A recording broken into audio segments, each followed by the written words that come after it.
아동기 행동장애 제13장 기초 신체 기능의 장애. 이 장에서는 기본적인 신체 기능의 건강 문제를 살펴보려고 한다. 신체 기능의 문제는 여러 가지 측면에서 심리학과 과학 간의 접점을 형성하기 때문에 이 분야의 연구와 실무에 소아과 심리학이라는 용어가 종종 적용된다. 여기에서 논의되는 문제 가운데 상당수는 부모들이 소아과 의사한테 먼저 도움을 청하는 것들이다. 예컨대 아이가 잠을 잘 안 잘 때, 배변 훈련이 어려울 때, 잘 먹지 않으려 할 때, 부모들은 소아과 의사에게 도움을 청한다. 이 장에서 다루어지는 문제 가운데는 심리학자와 의사 간의 협동을 요하는 신체 기능 문제도 들어있다. 목숨이 위태로울 정도로 굶은 신경성 거식증 청소년이나 유분증, 대변을 통제하지 못하고 아무 곳에나 배변하는 것, 시 있는 아동의 결장이 늘어나는 문제가 그 예가 될 수 있다. 유아가 올바른 식사 및 배설, 수면 습관을 형성할 때 어려움을 겪는 것은 흔히 있는 일이다. 이러한 과제들을 성공적으로 소화해낸 아동의 능력과 아동을 훈련시키는 부모의 능력 모두가 부모와 아동 양측의 평안을 위해 중요하다. 부모가 아동 양육 초기에 이러한 과제들을 어떻게 다루어 나가는가를 통해 부모 자신과 다른 사람들로부터 평가를 받게 된다. 이러한 과제들이 다루어지는 방식은 나중에 발생하는 문제의 기초가 될 수도 있다. 나중에 발생하는 문제는 동일한 영역에서 나타날 수도 있고 보다 일반적인 형태로 나타날 수도 있다. 대부분의 부모들은 이러한 초기 문제를 스스로 해결해 나가지만 전문가의 도움을 청하는 경우도 적지 않다. 이 장에서는 정상적인 발달 과정에서 흔히 마주치게 되는 어려운 일들에 대해 주로 살펴보겠다. 그러나 그 정도가 좀 심각하여 의사가 개입해야 할 수준에 도달한 문제들이 중심이 될 것이다. 1. 배설 관련 문제들. 1. 배변 훈련. 배변 훈련은 어린 자녀를 둔 부모의 가장 큰 관심사이다. 부모들은 배변 통제가 아동 발달의 한 이정표가 된다고 볼지도 모른다. 뿐만 아니라 보육기관이나 그 밖의 유아 프로그램에 등록하려면 배변 훈련이 되어 있어야 한다. 아동의 입장에서는 부모를 기쁘게 하고 성취감을 느끼며 더 이상 아기가 아니라는 느낌을 갖게 되는 것 등 때문에 배변에 대한 통제력을 갖추는 것이 중요해진다. 배변 통제 능력을 획득하는 일반적인 순서는 야간의 대변 통제, 주간의 대변 통제, 주간의 소변 통제, 그리고 마지막으로 야간의 소변 통제가 이루어진다. 아동들이 배변을 통제할 수 있게 되는 시기는 서로 다르지만 대변 및 주간의 소변 통제 훈련은 보통 18에서 36개월 사이에 완료된다. 부모들이 자기 자녀의 주간 배변 통제 훈련을 시작해야겠다고 느끼는 시기도 서로 다르다. 그 시기를 정하는 것은 문화적 가치와 태도, 그 밖에 부모가 느끼는 실생활의 스트레스와 관련이 있다. 매일매일의 일들이 이 결정에 어떻게 영향을 미치는가를 보여주는 예를 일회용 기저귀에서 찾아볼 수 있는데 일회용 기저귀를 사용할 수 있게 된 후 많은 부모들이 배변 훈련을 일찍 시작할 필요성을 더 적게 느끼게 되었다. 성공적인 배변 훈련에는 몇 가지 요인들이 있을 것이다. 자녀의 발달 상태를 보아 훈련 준비가 갖추어졌는지를 판단할 수 있어야 한다는 것이 가장 중요한 요인이다. 또한 자녀가 용변을 볼 때가 되었는지를 제대로 알아낼 수 있어야 자녀에게 초기에 성공 경험을 맛보게 해줄 수 있다. 기저귀를 벗고 훈련용 바지를 입히거나 아동이 입고 벗기 쉬운 옷을 입히는 것, 자녀에게 알맞는 크기의 변기를 마련하는 것 등의 사전 준비도 도움이 된다. 끝으로 배변 통제를 제대로 했을 때 구체적인 정적 강화, 스티커, 건포 등을 제공해주고 칭찬을 하며 이러한 것들이 매우 편안한 분위기에서 이루어지도록 하면 효과적이라는 보고가 있다. 2. 유뇨증. 7세인 제이는 밤에는 아직도 배변 통제를 하지 못하고 있지만 낮에는 벌써 여러 해 전부터 대소변을 제대로 가릴 줄 알았다. 제이는 평균 잡아 일주일에 나흘은 잠자리에 오줌을 쌌다. 학업에 약간의 문제가 있는 것을 제외하면 특별한 행동 발달상의 문제가 없으며 제2의 발달 과정을 살펴보아도 출생 시의 경미한 산소 결핍과 말하는 것이 좀 늦었다는 것 이외에는 주목할 만한 것이 없다. 제2의 친아버지 역시 9세까지 밤에 잠자리에 오줌을 쌌다고 한다. 제2의 엄마와 양아버지는 제2의 야뇨증을 어떻게 보아야 할지에 대해 의견이 서로 다르다. 엄마가 보기에 제이는 커가면서 조금씩 나아지고 있었다. 제2의 양아버지는 잠자리에서 오줌을 싸는 것은 게으르기 때문이라고 생각하며 그래서 밤에 자리에 오줌을 쌀 때마다 좋아하는 것을 한 가지씩 못하게 하고 있었다. 제2의 부모는 제이가 잠자리를 적시면 자리를 바꾸어주고 잠자리에 들기 전에 물 종류를 마시지 못하게 하려고 애쓴다. 제2의 부모는 제2의 야뇨증으로 인해 가족들이 스트레스를 받는다고 느끼며 이 문제를 해결하는 방식을 두고 부모의 의견이 서로 다르기 때문에 문제가 악화된다고 생각한다. 윤효증을 뜻하는 에누레이시스의 그리스어 어원은 물을 만든다이다. 윤효증은 당뇨라든가 효도 감염과 같은 다른 문제가 없는데도 밤에 혹은 낮에 잠자리나 옷에 소변을 보는 것을 가리킨다. 배설 억제가 가능해지는 5세 이전에는 소변을 가리지 못하더라도 윤효증으로 진단을 내리지 않는다. 또한 소변을 통제하지 못하는 빈도가 어느 정도에 이르러야만 윤효증으로 진단하는데 그 기준 빈도는 아동의 나이에 따라 다르다. 5에서 6세 아동의 경우 한 달에 적어도 2번 정도 잠자리에 오줌을 싸는 것이 기준이 되며 그보다 나이 든 아동의 경우는 기준 빈도가 더 줄어든다. 때로는 상대적으로 더 흔한 야뇨증과 주간의 윤효증을 구분하기도 한다. 또한 아동이 처음부터 소변을 가리지 못하였으면 1차적 윤효증이라고 하고 한동안 소변을 가리다가 다시 못 가리게 되면 2차적 윤효증이라고 한다. 윤효증의 85%는 1차적 유형에 해당한다. 야뇨증 유병률 추정치에 의하면 5세 아동 가운데 15에서 20% 정도가 적어도 한 달에 한 번은 잠자리에서 오줌을 싼 경험이 있고 7세 아동의 경우는 약 7에서 15%가 한 달에 적어도 한 번씩은 잠자리에 오줌을 싼다. 10대 중반이 되면 야뇨증 발생은 약 1% 정도로 감소한다. 1. 윤효증의 원인. 윤효증의 원인으로 여러 가지 요인들이 거론되었으나 결정적인 요인으로 밝혀진 것은 아직 없다. 한때는 윤효증이 정서적 혼란 때문이라는 견해가 널리 퍼지기도 하였다. 그러나 윤효증이 정신병리적 장애라는 견해를 지지하는 증거는 없다. 윤효증 아동이 정서적인 문제도 함께 나타내는 경우 이는 대개 윤효증으로 인해 생긴 것이지 윤효증의 원인이 아니다. 윤효증 아동은 특히 나이가 들면서 또래나 다른 가족과의 관계에서 문제를 일으키기 쉽다. 이들 아동의 자아상이 손상되어 있는 것은 당연한지도 모른다. 윤효증과 정서적 문제가 동일 아동에게 나타난다면 그 두 장애를 일으키는 요인이 서로 유사하기 때문일 수도 있다. 예를 들면 혼란스러운 가정 환경으로 인해 배변 훈련이 제대로 이루어지지 못하였고 또한 행동상의 문제가 발생하였을 수 있다. 수면 이상의 윤효증 발생과 관련이 있다는 견해가 자주 제기되었다. 예컨대 많은 성인들이 잠을 지나치게 깊이 자는 아이들이 야뇨증을 나타낸다고 생각한다. 야뇨증 아동의 부모들이 실제로 밤에 잠이 든 아이를 깨우기가 어렵다는 보고를 해오기도 했다. 그러나 수면과 각성의 역할에 관한 연구 결과를 보면 일관성이 없다. 야뇨는 깊은 수면 단계뿐만 아니라 어떤 수면 단계에서도 일어날 수 있는 것으로 보인다. 그 밖에도 여러 증거들이 모든 혹은 대부분의 윤효증을 수면 중의 각성 장애로 보는 견해에 대해 의문을 제기한다. 하지만 윤효증이 적어도 부분적으로는 수면 각성 패턴 때문에 나타나는 아동들도 일부 있을 수 있다. 또 다른 생물학적 관련 요인으로는 소변 억제 호르몬이 야간에 증가하는 것이 정상이나 이것이 결여된 경우를 들 수 있다. 야간에 ADH 호르몬 증가가 일어나지 않으면 소변이 많이 만들어질 수 있다. 일부 윤효증 아동에게 호르몬과 유사한 소변 억제 약물을 투여했을 때 효과가 있었다는 사실은 이러한 가설을 지지하는 증거가 될 수 있다. 그러나 이 설명에 대해 의문을 제기하는 다른 증거들도 있다. 일부 연구에서는 윤효증 아동에게서 소변이 더 많이 만들어진다는 사실이 입증되지 못하였으며 소변량이 많다고 모두 야뇨증을 보이는 것도 아니다. 이러한 증거들은 낮은 ADH 수준이 윤효증의 주된 원인 또는 유일한 원인이라는 견해를 지지하지 않는다. 하지만 일부 아동의 경우 낮은 ADH 수준이 하나의 요인으로 작용할 수는 있다. 윤효증의 가족력을 살펴보면 친척 가운데 상당수가 같은 문제를 나타낸다는 것을 자주 발견하게 된다. 이스라엘의 키부츠 아동을 대상으로 한 연구에서는 윤효증 아동의 형제 자매들이 다른 아동에 비해 윤효증을 훨씬 더 많이 나타낸다는 것이 발견되었다. 이 같은 관계는 형제 자매인 각 아동이 서로 다른 타가소에서 다른 부모에 의해 배변 훈련을 받았음에도 불구하고 나타났다. 일란성 쌍생아들인 이란성 쌍생아에 비해 둘이 함께 윤효증을 보이는 발병 일치율이 더 높다는 사실도 보고되었다.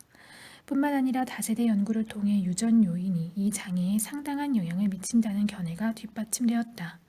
몇 가지 종류의 관련 염색체가 밝혀졌으며 유전자 전이 방식도 여러 가지인 것으로 나타났다.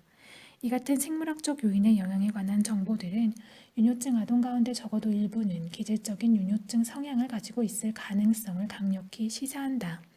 처음에는 분명하지 않던 이 위험 요인이 부모의 훈련 방식이나 태도와 같은 다양한 경험적 요인과 상호작용하여 실제로 윤효증을 초래할 수도 있고 하지 않을 수도 있다. 윤효증에 관한 행동 이론의 중심 명제는 반사적인 배설에 대한 통제를 제대로 학습하지 못해서 윤효증이 나타난다는 것이다. 이러한 학습 실패는 잘못된 배변 훈련 혹은 학습을 방해하는 기타 환경적 요인에서 비롯될 수 있다. 많은 행동 이론들이 방광의 용량이나 각성 곤란과 같은 발달적 신체 문제를 설명에 포함하고 있다. 2. 치료 방법. 치료를 시작하기 전에 아동에게 소변 보는 것과 관련된 의학적 문제가 없는지를 먼저 확인해야 한다. 아주 어린 아동을 치료하고자 하는 부모들은 먼저 표준 발달 과정에 대해 알아보는 것이 좋다. 윤효증 치료를 시작하려면 철저한 준비와 부모의 협력이 필요하다. 여러 종류의 약물이 윤효증 치료에 사용되었다.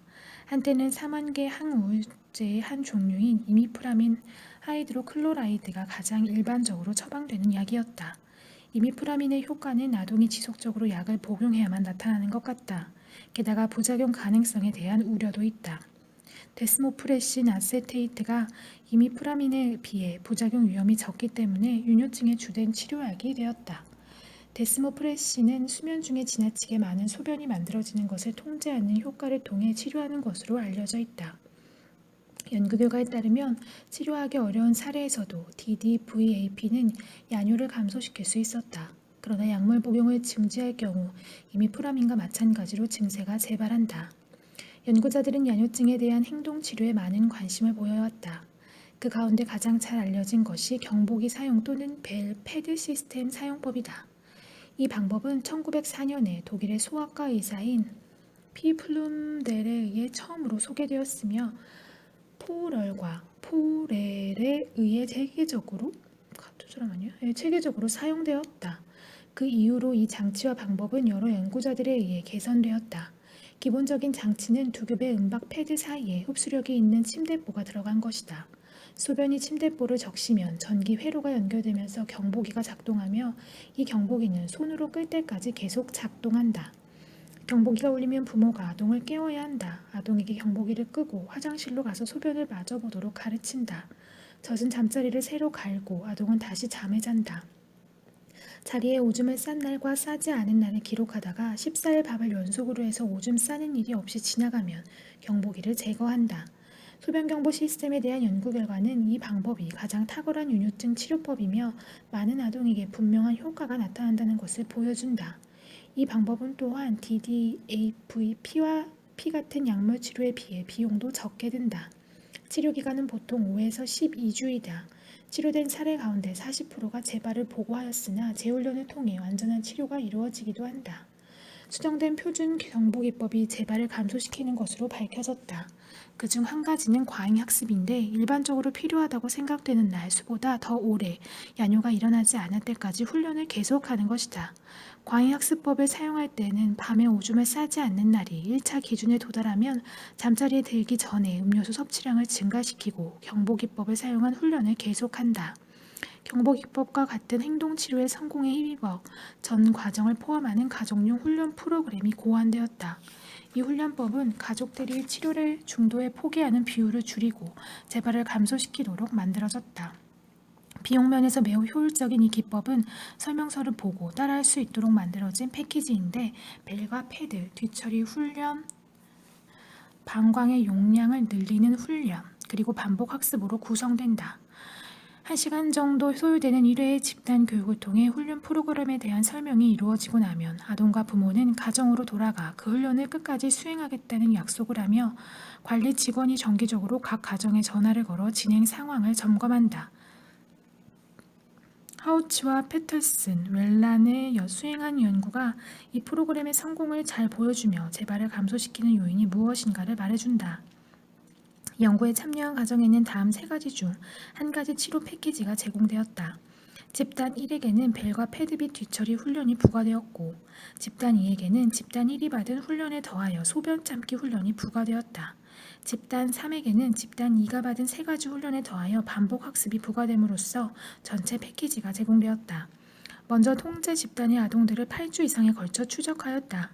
이 기간 동안 통제 집단의 야뇨증이 저절로 좋아지지 않는다는 것을 확인하고 이들 아동을 위해 새 집단 중 하나의 무선으로 배정하였다. 연구 결과 훈련 기간 동안 밤에 오줌을 싸지 않은 날 수와 성공 사례의 비율, 치료를 끝까지 마친 가정의 수에서 세 조건 간의 차이가 없는 것으로 나타났다. 그러나 3개월 후의 추적 조사에서는 BPICTOL